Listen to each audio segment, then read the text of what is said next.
Sport Podcast, where our skills are questionable, but our spirit is unstoppable. I'm your host, Michael Hughes, with my co-host, Jonathan Parker.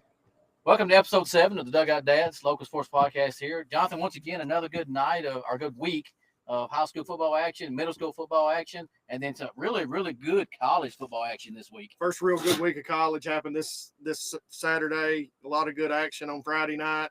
And of course, the middle school here Thursday and at both schools with Gordonsville and Smith County. Just some, it's that time of year.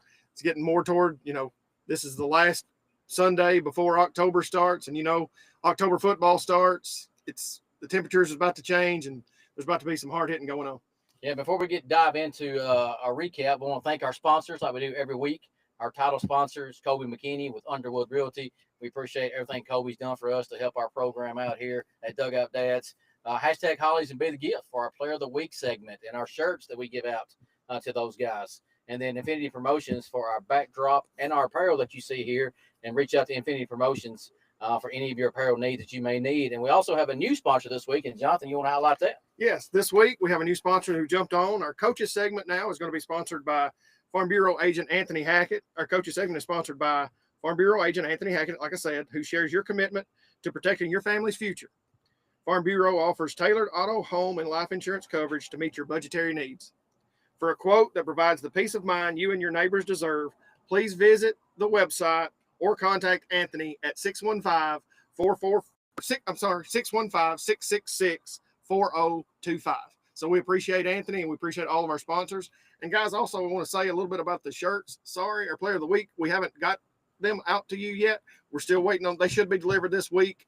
So Michael and I will be coming to the high school hopefully early this week to get you all your Player of the Week shirts. We should have them on hand tomorrow, and then we'll come see you and give out your shirts for the Player of the Week.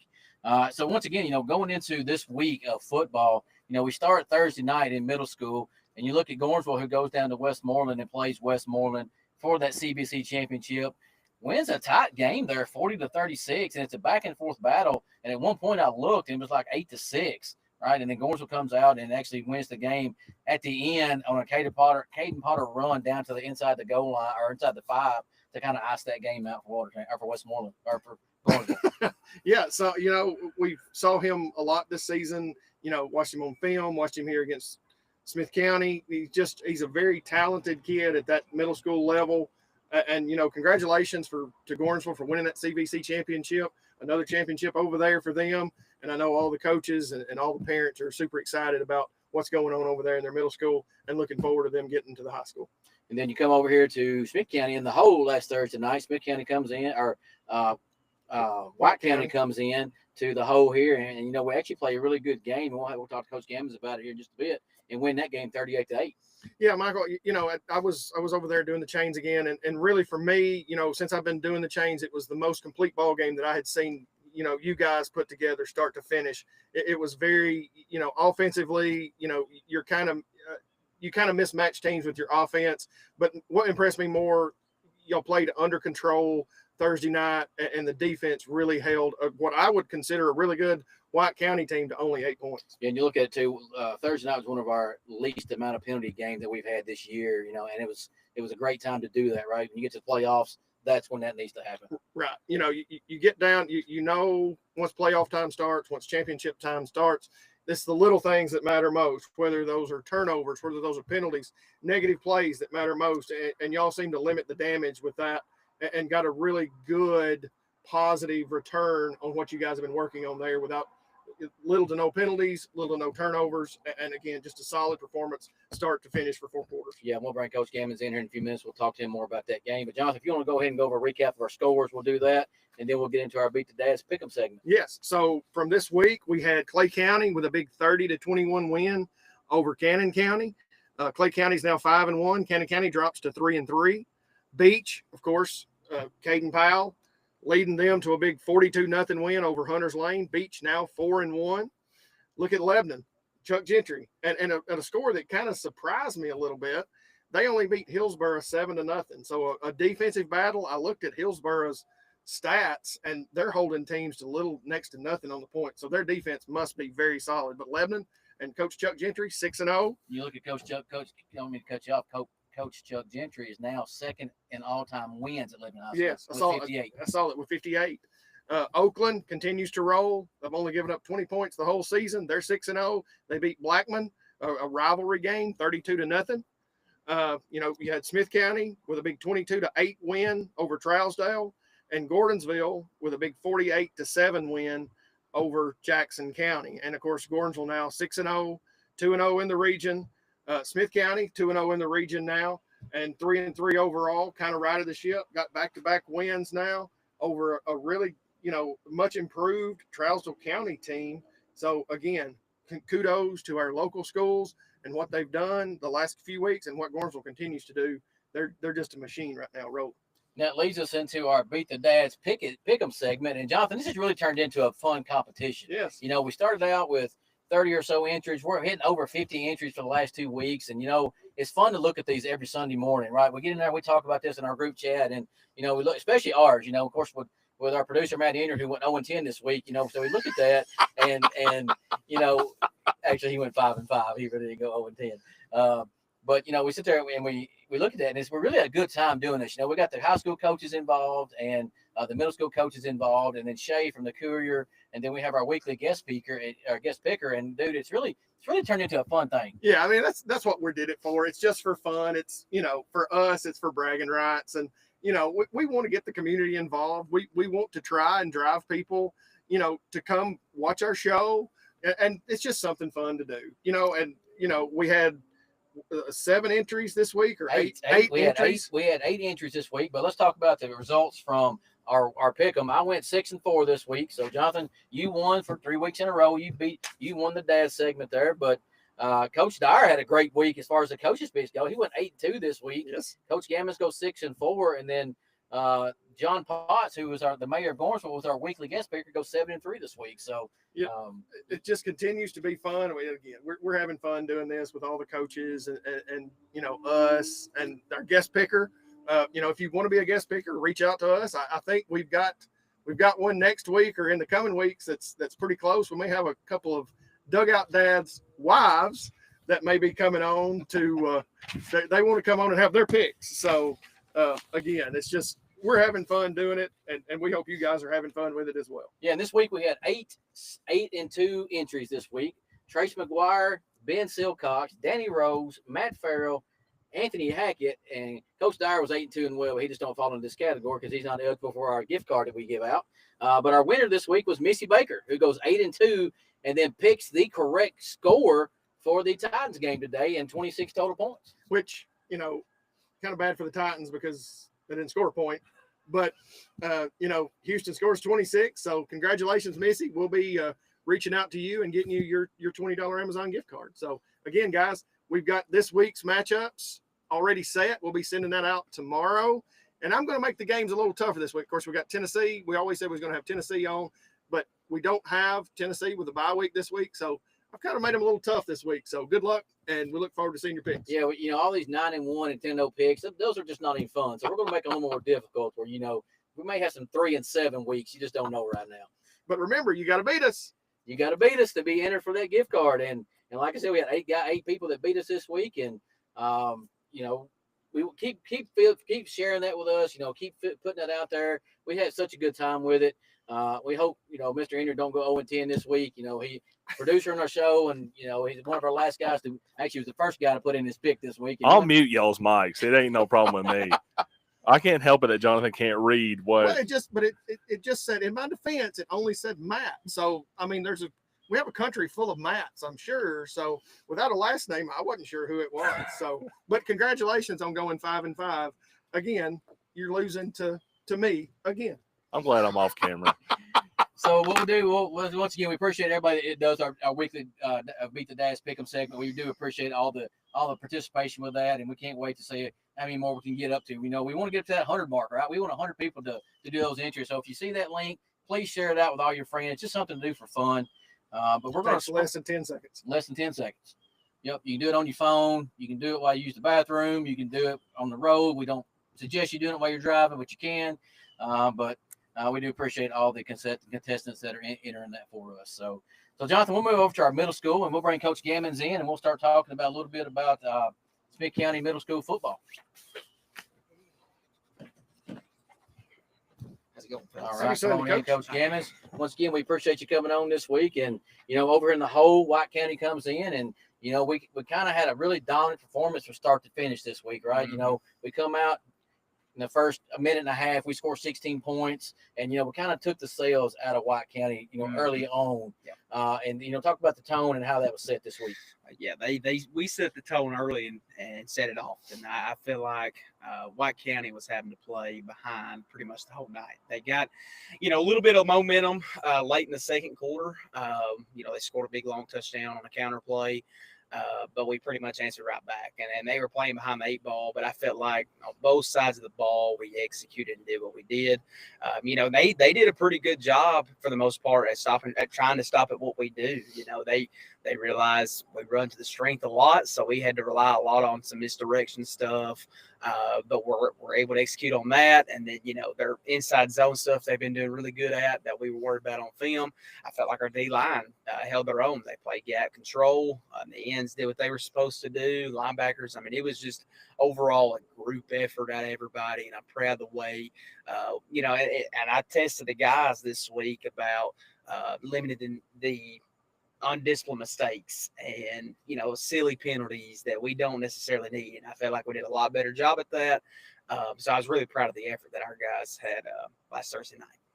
And Coach, for me, I had a funny story. I was over there on that side and was listening to their coaches talk, and it was like, I don't know what we're supposed to do. They've got so many plays, we can't defend them all. So, and talk about that. Talk about the plays that you run, and also, you had the loss against Upperman, but you bounced back. And talk about your guys and what you've seen since that loss and how they have grown in the last couple of weeks. They've really matured, and I can say that they've almost matured since, from the point that I've had them from the summer all the way until now, and really the Upperman game, they've really matured, and these guys are, and not all of them, but you'll have some of these guys, they kind of, they'll lay down on you. Some of them will. And we had to really work on getting some of that out of some of our guys. And a lot of the guys have really grown up a lot. They're mature. When things go wrong, there's not as much this person didn't do their job or this and that. The ref called, all the excuses. I feel like the excuses have really went down since, especially the Upperman game, but really at the start of the year too.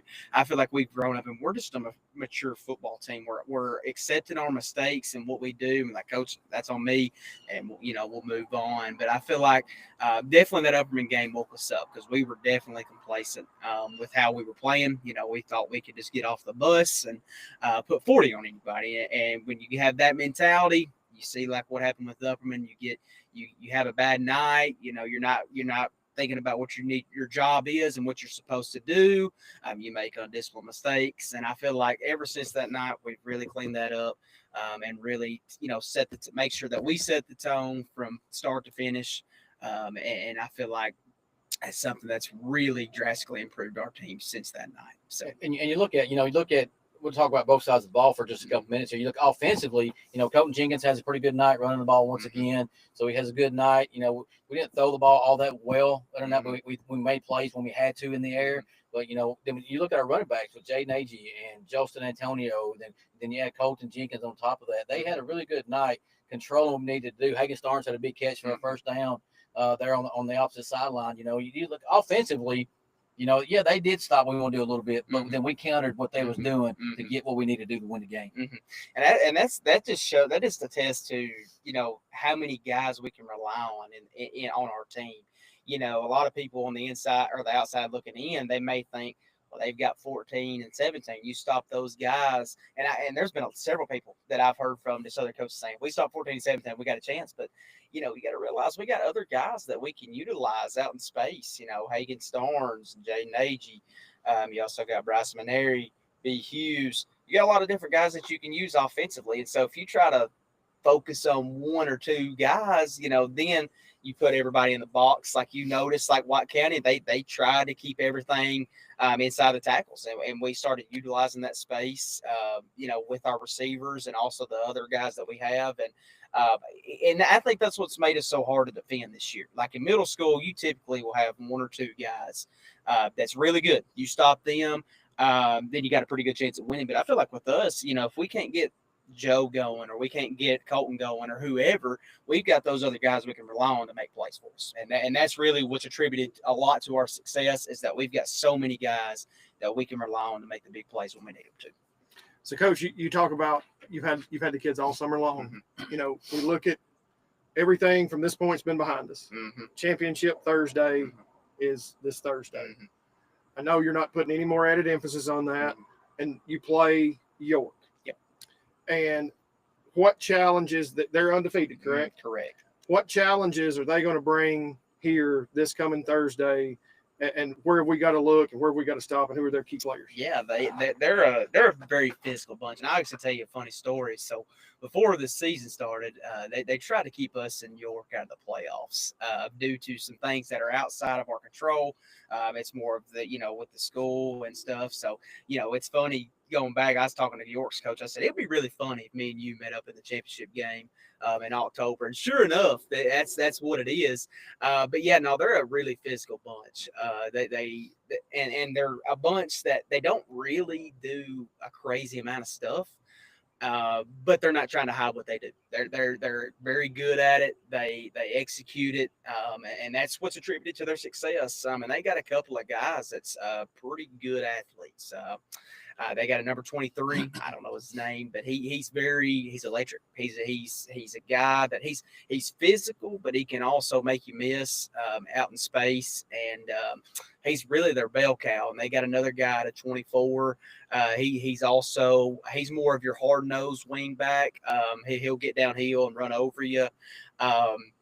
And then they've also got a good fullback that's pretty decent as well. There's always that's typically what you think with York. They're a physical bunch. They get after you. They always have, even when I played and even before then.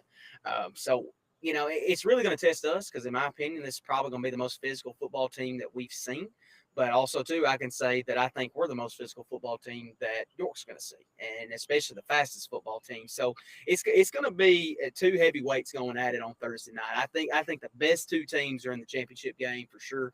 And either way, win or lose, I just want to say how proud I am of my guys. They've really made me proud of how they've played, and especially these next 4 years, I think they're going to be a force to reckon with. And however it goes, I'm just glad. I'm just proud for the guys and what they've accomplished this year. Yeah, and you talk about the physicality that you're going to see this week, but then we go back to last Thursday night too. Our defense really stood up and played.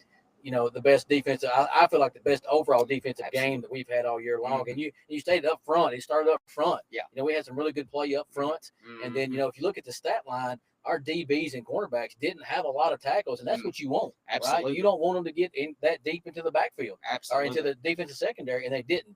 So we really had our defensive line, to me, really stood out for a Thursday night against White County. Yeah, and that's something that you can tell, like the way when you play some of these teams where they find your weak points, and the way some of these teams play, they think our D line and our offensive line some of our weakest points. But I tell you what, our guys have really stepped up and really taken that to heart. That some of these teams are kind of overlooking them to an extent, and I feel like up front on Thursday night we really took care of the plays that they do best. Like I don't feel like they're outside of maybe one or two plays, they didn't really have any big chunk games. They had to work for every yard they got, and I was really proud of the way we've been playing up front, because I feel like we're doing our job and they're doing what they're coached to do, and I think. Absolutely. I think up front, if it weren't for that, if we weren't making plays up front, they stress our second level and third levels more, and who knows where the game would have went. But because we took care of the trenches and we tackled them at the line of scrimmage, that ultimately contributed to us winning last Thursday. And I'll tell you, something else that we need to touch on is the atmosphere Thursday night in the whole was pretty electric. Yeah, it was. I talked to a couple of our players, B being one of them, talk about, the crowd in here. We used the Jumbotron. We've done a lot of things, and the fireworks, we had a great atmosphere in here for the guys, and we need that this Thursday night as well. Absolutely. And I like last week, I encourage the community to come watch these guys. And it's going to be a big night because you're going to have teams from all over the conference players. They're going to recognize the all conference players and such. And but I encourage the community to come out. If you haven't got to watch this team this year, this is your last chance to. But it's a really fun group to watch because they get after it and they fly around making plays. But in terms of the atmosphere, it was awesome. Not many middle school games do you have fireworks and a jumbotron going, and it was loud. I mean, you could tell because some of the guys are trying to communicate what you want them to do, and they're having a hard time hearing. So for White County, it was the same for them. So hopefully we can make it a little bit more intensifying Thursday night. Maybe make it hard on York. Maybe cause a couple of all-star penalties on them or something like that, because they don't have a lot of penalties themselves. So anything we can do to cause that. But yeah, I would definitely encourage the community pack this place out, be loud for these guys because they deserve it. And I think that I just want to make sure that we make it the most electrifying atmosphere as we can. And it's trying to do that for the guys because middle school guys don't get that a lot.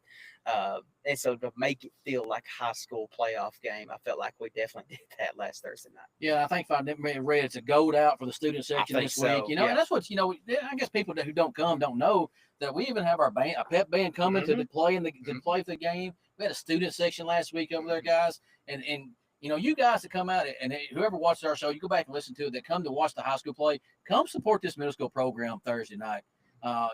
They want this stadium packed. We as coaches want this stadium packed. For these guys for their last game.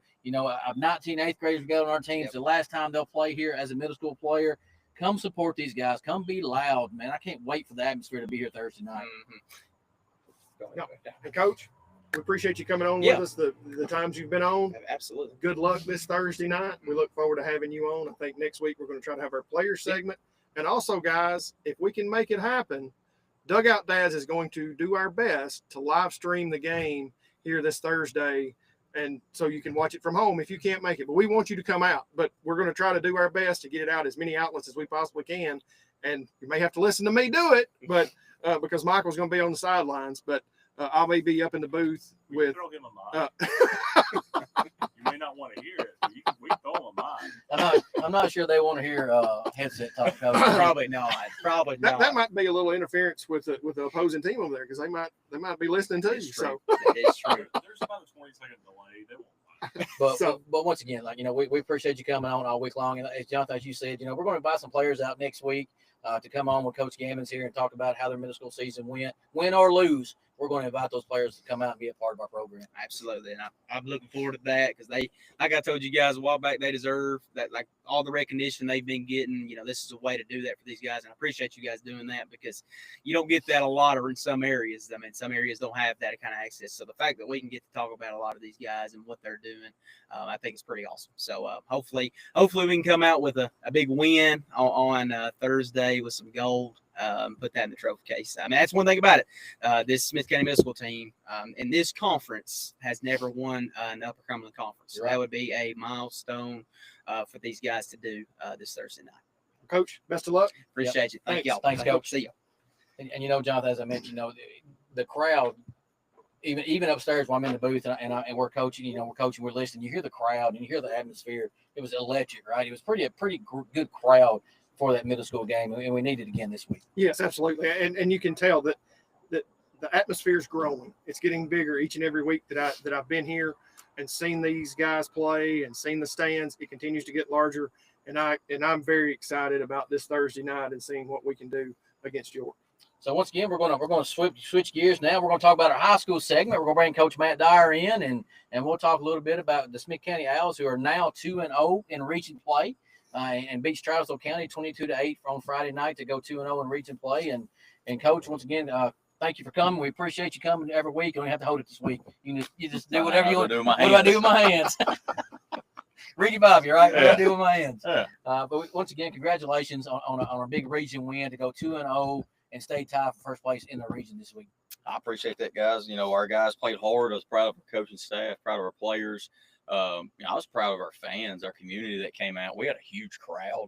I remember talking to a couple of Trousdale people afterwards, Coach Gregory and Coach Davey Cawthorn, and a couple of our parents. That's what high school football is supposed to be. Yeah. It's supposed to be big crowds. It's supposed to be loud. It's supposed to be fun, exciting, electric. And we don't get too many of those games anymore. where just so many people come and watch and support their teams, their communities, and their programs. And it had to have been fun for our players. I know me as a coach, it was fun. My daggum adrenaline was pumping where I probably didn't go to sleep till about, I don't know, 3 o'clock, just because I couldn't get that down, But no, it was an awesome game. Our guys played hard for 4 full quarters.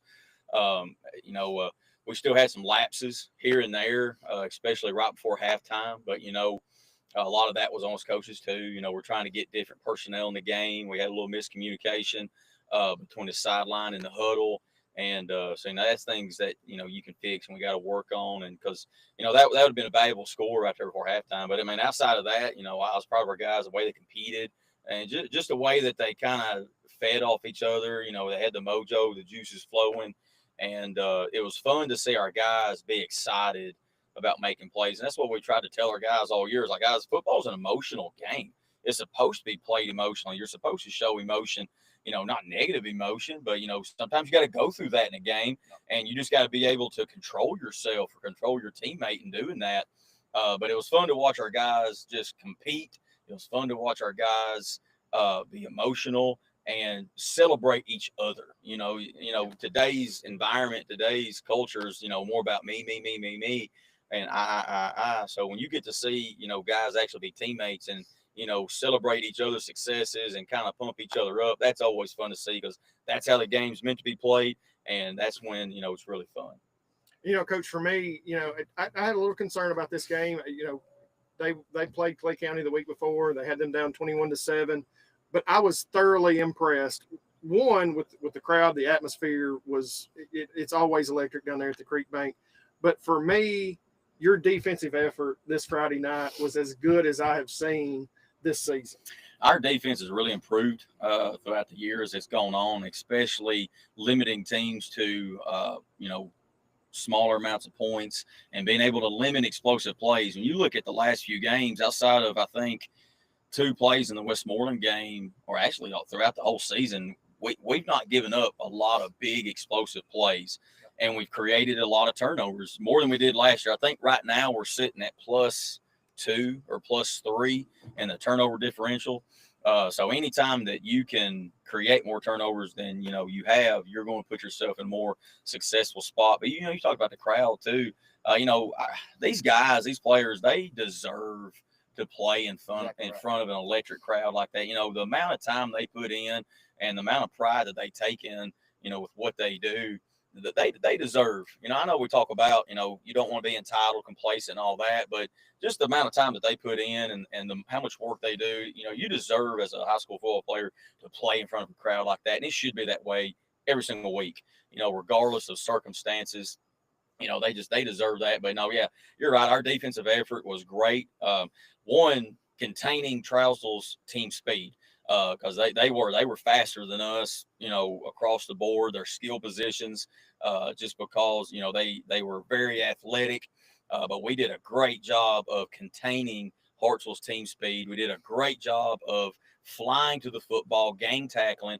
I want to say they hit us on one jet sweep that maybe gained 15 or so yards. Yep. And then they hit us on a boot pass for their only touchdown. And that was just a miscommunication between our safety and our corner, I believe.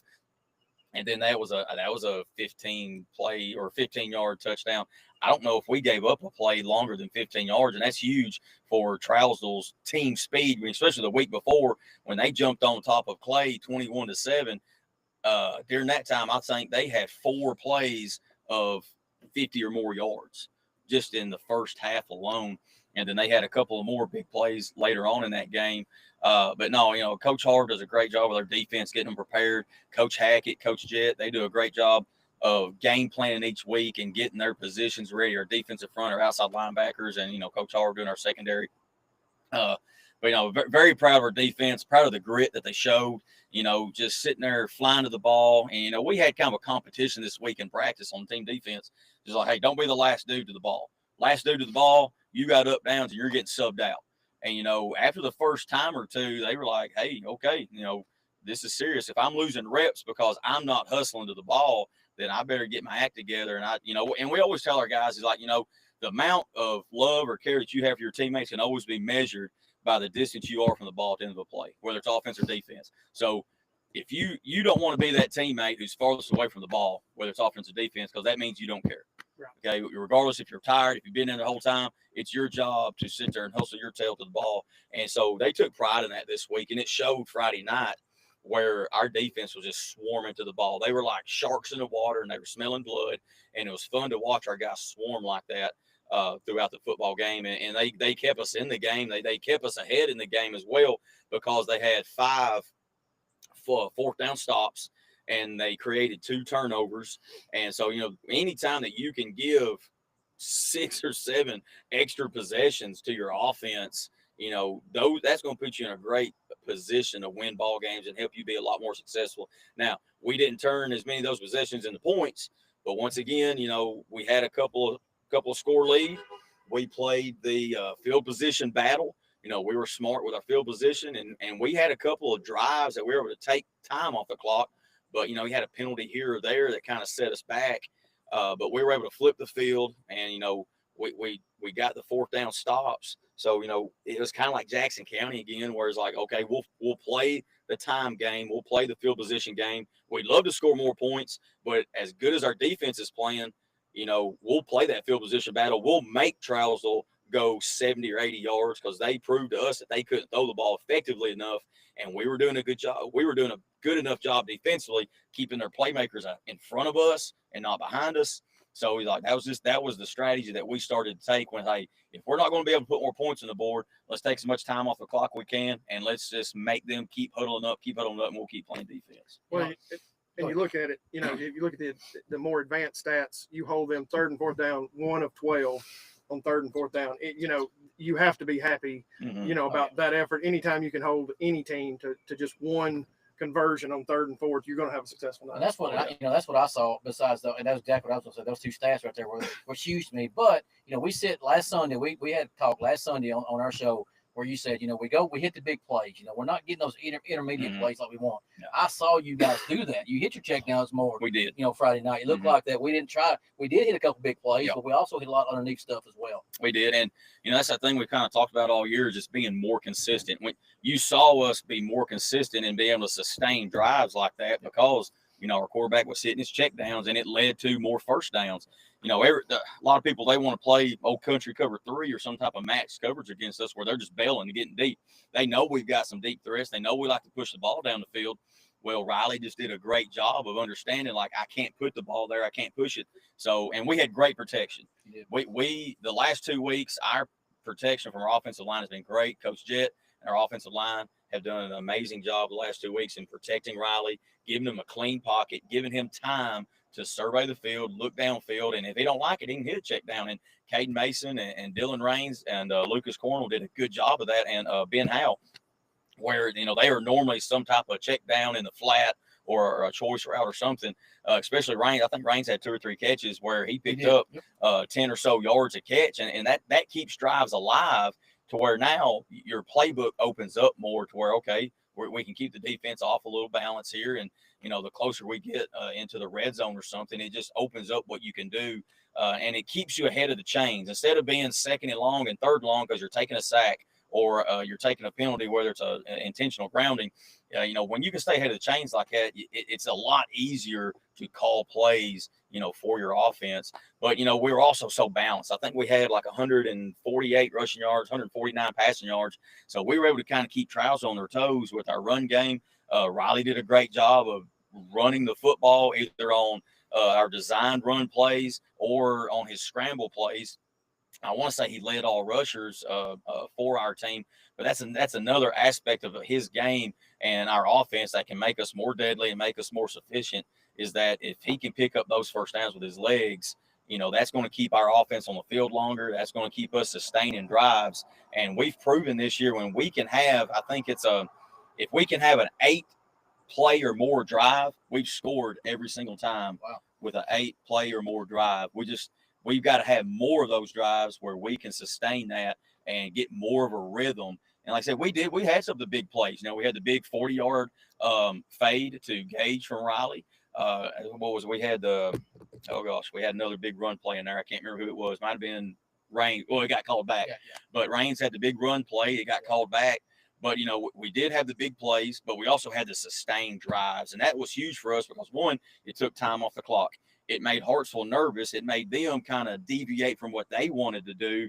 Now instead of, hey, we got all these playmakers we can get the ball to, they kind of had to get back into their bag of, well, we got to make up some points. We're down a score. We're down 2 scores. So whenever you can sustain your drives, take more time off the clock, score some points, get up a couple of possessions, it makes another offense a little bit more nervous when, like, hey, what do we call now to be able to close this gap? And that's effectively what we were able to do with those sustained, methodical drives on offense.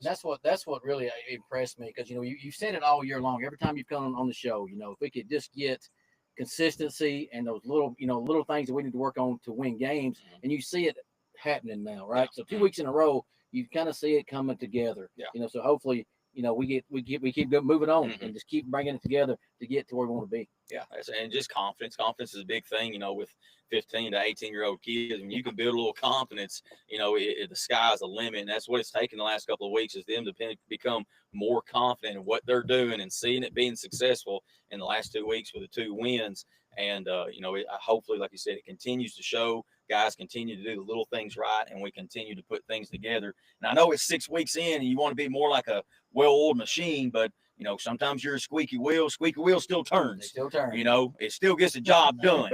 But it's I know sometimes everybody's mad when you lose. Everybody's mad when you win. You can't make everybody happy, but at the end of the day, it goes in the column as a win, and that's a good. Old coach once told me a win is a win is a win. It don't matter how you get it. So, Coach, we get to a 3-3. We're 2-0 in the region. Solid move toward getting a playoff game. Now comes Cannon County this Friday night, and they bring a multiple type offense. Seems to be they got like a 6'3", 6'4" quarterback. Yeah. What challenges are they going to bring here next Friday night with their multiple, spread offense? Yeah. Their biggest thing is they spread you out all over the field. They make you defend every blade of grass on the field, and they've got 2 exceptional athletes in number 1 and number 11 and number 1 are 2 of these wide receivers that they use. Number 11, he might be one of the better players in the region. When you take his film and you put it against anybody else's, he makes all the acrobatic catches. He's a speedster. He can make people miss.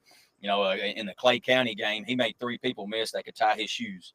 They were that close to him, and he just made them miss. I think he had a couple of big 50-plus play scores in that game against Clay County. But, very, very dynamic offensively, and they stick to what they do. They're going to throw the tunnel screens. They're going to throw the hitches. They're going to throw the nows. They love to get out to the perimeter, and if it's something that works, they're going to come right back to it the very next play. They just flip it. If it went for 10 or more yards to the left, boom, they're going to the right. And if it worked there, they're going back to the left. It's very methodical in what they do, and, they do a good job with it. You can tell they spend a lot of time in what they're doing. They take pride in what they do. They're very big up front. They don't run the ball as well as they pass the ball, but what they do is they spread you out so much. They force you to sit there and play either a 4-man box or a 5-man box, and they just try to out leverage you. And they got a good running back, and like I said, their quarterback's a big old rascal. They don't run him as much, but they have run him in certain spots. Anytime you get a big quarterback like that, they can move just a little bit. If he's falling forward, that's 4 yards. But yeah, they do a lot of good stuff offensively. Mostly just by spreading you out, and they go super fast. They get a play off about every 12 to 15 seconds, so they don't allow your defense to get their cleats in the grass. They're making you make your calls fast or making you get lined up fast. They force you to be very simplistic on defense because you can't make all these checks and realignments and everything. So it's like you got to go in with a base call, and you got to allow your guys to see the field to make their own adjustments instead of always looking to you on the sideline, because the second they look to you on the sideline, boom, they've snapped the ball and they're going. So, something we're going to rep a lot in practice. We're going to rep the tempo, and we're going to have to rep letting our guys kind of communicate with each other and understand that sometimes they're going to have to make the call. We will give them a base call from the sideline, and they're going to have to kind of, make the match coverage call or something like that. But yeah, they bring a lot of challenges. But they're coming off 2 straight losses. So they're hungry for a little bit right here, and they're just like us. They're playing for a region spot in the playoffs. I think they've only played 1 region game to this point, and that's Gordonsville. And the thing is, they're going to get yards. They're going to score points. It's very hard to say you're going to stop them. What you need to do is you got to limit them. Because, I think against Gordonsville, they had like 450 total yards and 27 points or something like that. Against Clay County, they had 400 yards and 21 points. So it's like they're going to get their yards. It's kind of that bend but don't break mentality. The more times you can make them huddle up, the more times that you're going to give them to make a mistake, whether it's a drop pass, an interception, a fumble, a penalty, something to put them behind the chains. But we've got a work cut out for us. They've done a great job. They're just like Trousdale last week. Trousdale was 1-4, but you could tell that they were playing with a little mojo, a little intensity, and they were playing with some confidence. Cannon's doing that right now. They've lost 2 games back to back, but they're still playing as a very confident football team, and they're playing as a bought-in football team. Regardless of what their record is. So, we're going to have to match that intensity. We're going to have to move the football when we get chances, and we're going to have to put points on the board because they're a hard team to say you're going to stop, but you got to limit them. And so if you're going to limit them, you have to take you have to take all your possessions to the max. You're going to have to score as many points as you can, and you get those stops when you can on defense. But it's going to be a very competitive game. It's going to be a very challenging game. But we'll be up to the task. And that's last thing for me. Sorry, Michael. No, go ahead. How difficult is it? And I've never coached football, so you can help me here. It's my coach's question. I'm not very good at it, so you might want to ask somebody Here's our else. coach's question of the week, actually. How difficult is it to go from a Trousdale County who likes to run kind of a basic wing tee to and they don't run it like they used to run it in Hartsville as far as the wing tee goes, but they spread you out some. But now you get an absolute spread offense in here. How hard is it to practice and coach from that week to this week? Well, it's getting your guys prepared and choosing what you're going to see or what you want your guys to see, and then how many reps you're going to take on that. So, you take the Jackson County game 2 weeks ago. They had shown that they'll line up in 3x1 sets, 2x2 sets, spread sets. And then they come out against us in 4x3 unbalanced, double tight, 3 sniffer backs, and 4 fullbacks, and it's like, okay, let's make the adjustment. We saw a little bit of that on film, so we had kind of had a contingency plan. Like, if this is what they do, this is what we're going to rep. So you have to take your practice time, and you got to kind of divide it up. It's like, well, this is the amount of time we'll spend on this offense or this front, then this is the amount of time we're going to spend on this offense or this front, and here's how we're going to rep it throughout the week. So you segment your practice periods up to where you can make sure everything's covered. So then you go next to Trousdale County. Trousdale County had showed their wing tee stuff early in the year, under center, slot, wing, whatever you want to call it, unbalanced. But at the same time, they had showed their spread stuff, their gun stuff. But they had also showed like a bunch of Wildcat stuff, put 9 at quarterback and just going student body left, student body right. So, it's not that it's hard to prepare for. What's hard is choosing how much you prepare for. So it's like in 3 different games, they could show 3 different styles of offenses. So, the kind of good thing with Cannon is that's all they've shown. That has been what they are. And like they stick to what they are. So it's going to be kind of easier, I say, to prepare for, not defend, but easier to prepare for because we know what they are, what they're going to do. They're not going to deviate from it. So, we can get lined up in practice to these formations all throughout the week. We don't have to segment our time to be like, hey, they're going to show Power Pro I, they're going to show Delaware Wing T, they're going to show Maryland I or whatever. We've got to take practice time away to work this. We just got to work their base stuff. We got to work their 3x1 sets, their 2x2 sets, and their tight end wing pro sets. And that's it. So, it makes it easier when you don't have to prepare for as many different styles of offense. But at the same time, now you've got to implement another factor in your practice plan is their tempo, because that is so hard to replicate with the guys on your team or your scout team. So the biggest thing you can do is like, hey, we'll take everybody we can and have like 2 or 3 different huddles, 2 or 3 different coaches with 3 different sets of scout cards, and it's okay. Boom, first scout card team, run your play. As they're running off, second team, boom, you're going. So you're not really giving your defense time to get comfortable. You're making them communicate with each other, and you're not allowing your heels to kind of get settled in the dirt. So, that's one thing. Like you don't have to practice as many formations or different styles of offenses, but you got to practice that tempo. So that'll be our biggest challenge this week is how are we going to replicate their tempo with our scout team, and how are we going to replicate their stud players, like what they do. Like I said, number 11, he's a dude, he does things that, the guys that we have maybe can't do on our scout team that are like freshman or sophomore or whatnot. So, we got to find ways to replicate what he can do with their tempo within their offensive skill set. And then we're just going to have to worry about guarding the perimeter, and being able to really emphasize our guys like we did last week, gang tackling, flying to the ball, pursuing to the ball, working your leverage, but biggest defeat blocks on the perimeter. That's going to be a big part of our thing is like defeat blocks on the perimeter. But that's how we prepare for an offense like that. That's a good question. And before we get to our Player of the Week segment, guys, I want to, and you mentioned this a minute ago about the atmosphere down in Travis County, guys. I'm going to challenge anybody that's watching, come here to the whole Friday night and make this an electric environment. It was an electric environment Thursday night, and it was just it was a high school football atmosphere that I hadn't been a part of in a long time, right? Because the people around the fence, all the stands were full. People were there. I challenge everybody to come out this Friday night, support these guys. And it's a big reaching game, and I know you'd love to see it too, Coach. Oh yeah, definitely. But anyway, I want to put that out there. But our Player of the Week, Coach, we've selected Caden Mason. So talk a little bit about Caden there this week. Caden is a guy that he played both sides of the ball Friday night against Travis County. He has a selective skill set when it comes to the defensive side of the ball. He's super quick. He's strong for his size. He's not a very big kid, but he's very fast, very quick.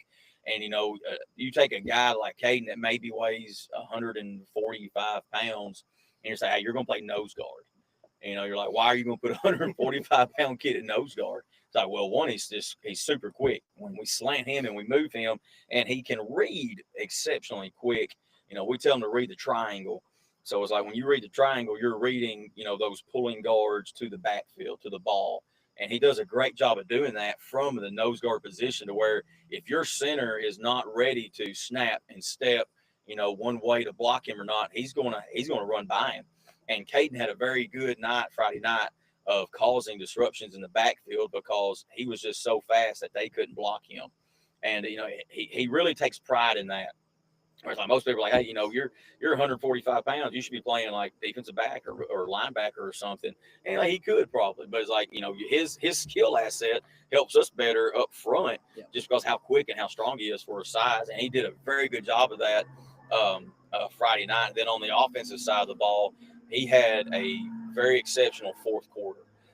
With our last drive of the game where we were able to go victory formation and put the kneel down, we had the ball, I think, for 8 minutes, or it was right under 8 minutes. Yeah. I think it was like 7 minutes and 7 minutes and 45 seconds. So anytime you can close out a game like that, and a lot of it was on the legs of Caden Mason and, of course, Max Long, too.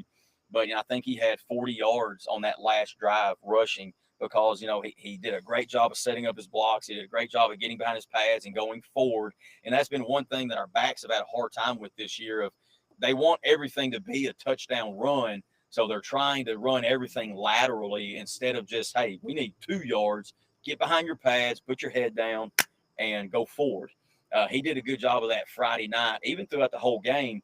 I don't know if he had one tackle behind the line of scrimmage where I think 99 got him on our first drive or second drive and kind of slung him around. But after that one, it might have just been a 1 yard game, might have been a 2 yard game. But, 2nd and 8. Or 2nd and 9 is a lot better than 2nd and 13 or 2nd and 14 because, hey, I got to score this play, so I'm going to run around. I'm going to left, I'm going to go right. Well, you're giving the defense time to corral you and pursue to you.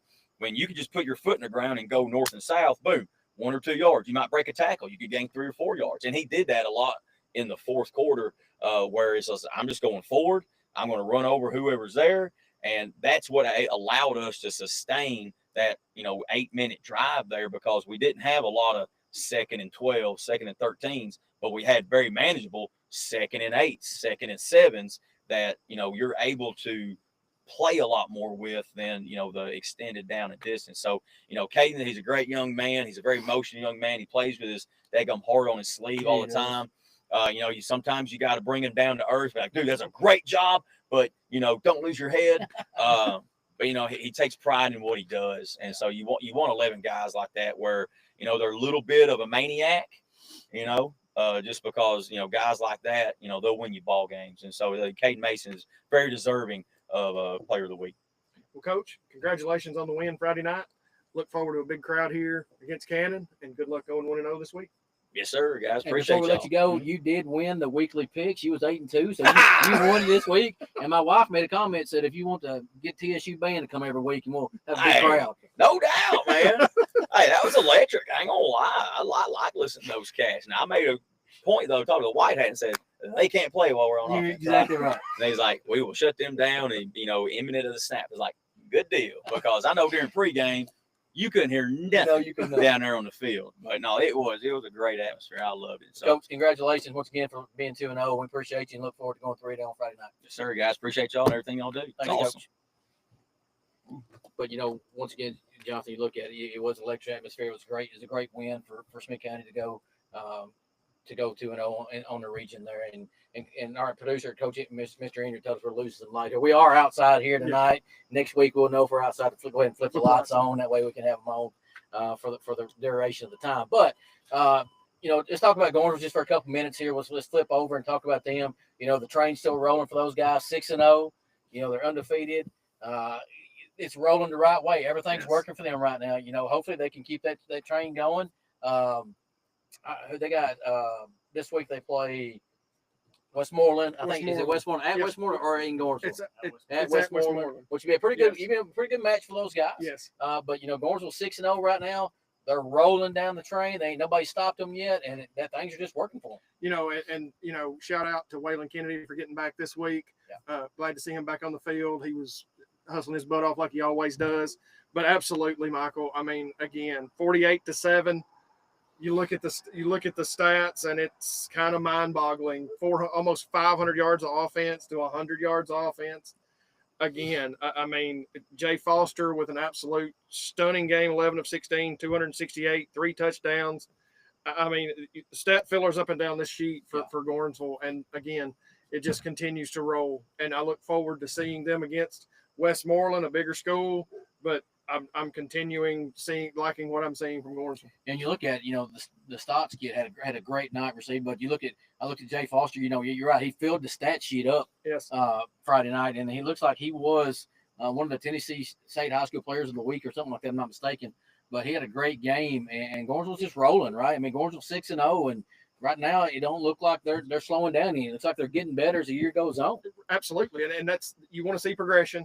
And each week, the thing about that I've seen from Gornsville, it's a different player every week. It's not the Jay Foster show. It's not the Lee Skurlock show. It's Lee this week. It's Camrix this week. It's Turner Booker. You got the Summers kid. They're all just contributing at a high level. And I know all the coaches over there have to be pleased with what they're seeing right now. Yeah, and that leads us to our Player of the Week for Gornsville this week versus Jackson County is Camrix Stott.